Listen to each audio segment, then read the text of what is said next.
Hello everyone, welcome to Show Battle Rock episode 2 review with our Crimson Gaze when we meet some interesting characters this week. So, we'll do some top 5 moments from this episode. Number 5, we meet Crow, Ion, Yahar, and Rom, the other band in the BRR, a group called the Shingen Crimsons. And they're kind of, I guess, a rock style band. Kind of interesting, they're all a little weird.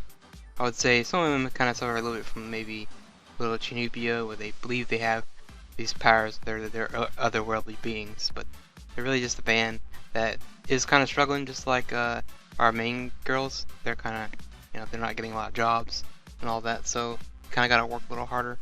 But they do land some jobs here and there. But their first gig they get, since we've seen them, is to fill in front of their band. Basically an opening band, and they don't really like that. They think it's stupid. But yeah, again, these 4 guys are kind of weird, and it's interesting that they are the other band that is signed with the BRR. So we get 2 bands. One's obviously the more for like rock style, and the other one's probably gonna be like a cute K-On style band where they sing funny songs and stuff like that. But yeah, those are pretty interesting. And number 4 would be Cian, I guess, learning from her magical talking guitar about her learning that she's the chosen one, sent to save that musical world from, I guess, the creatures. And she learns about the crystals, and when they turn dark, it's because they were corrupted by the I guess, dark music. And so we get a little bit of that, a bit of plot reveal with her. It's kind of, I guess, the reason why she's been sucked into this world. So it's the kind of reveals a little bit all the whole what's going to happen in the series.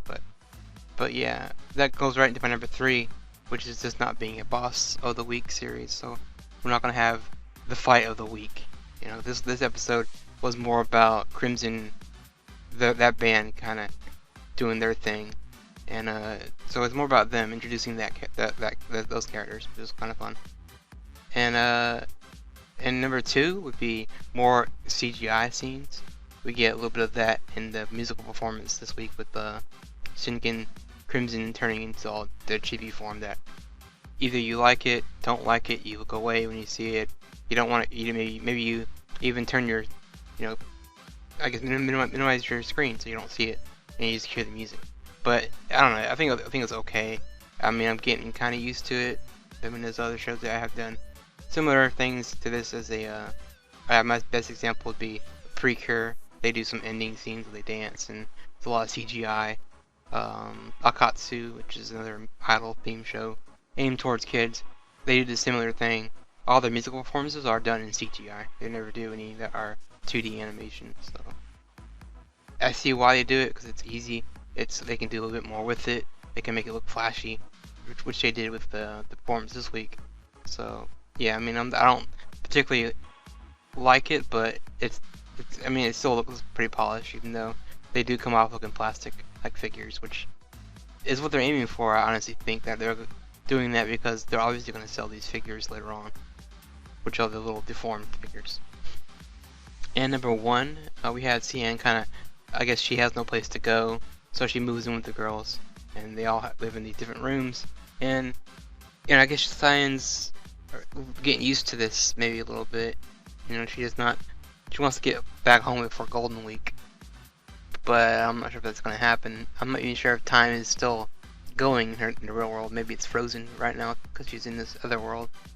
And yeah, so it's like, she kind of adapts a little bit to living this new lifestyle, but she's also kind of scared because she wants to tell their new band members that she's thankful for joining the band, but also at the same time she wants to tell them where she's from, that she's not from this world. And a lot of people said, the first episode, they're kind of speculating if these 3 girls in the band that she's in now were actually from the club at school. And some people said that the designs look similar, but some of the hairstyles aren't the same.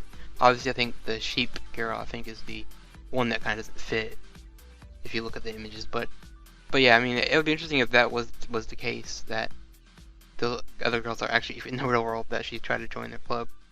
But yeah, I mean, I'm still waiting for her to tell everyone where she's from and all of that. But I think maybe by episode 5 or 6, maybe even 7, she might say something to him that, yeah, I came to this world to save it and all this. But Again, we don't really know. But that's pretty much my top 5 of this Survival Rock episode 2, and see you guys next week for episode 3, and catch you guys next time.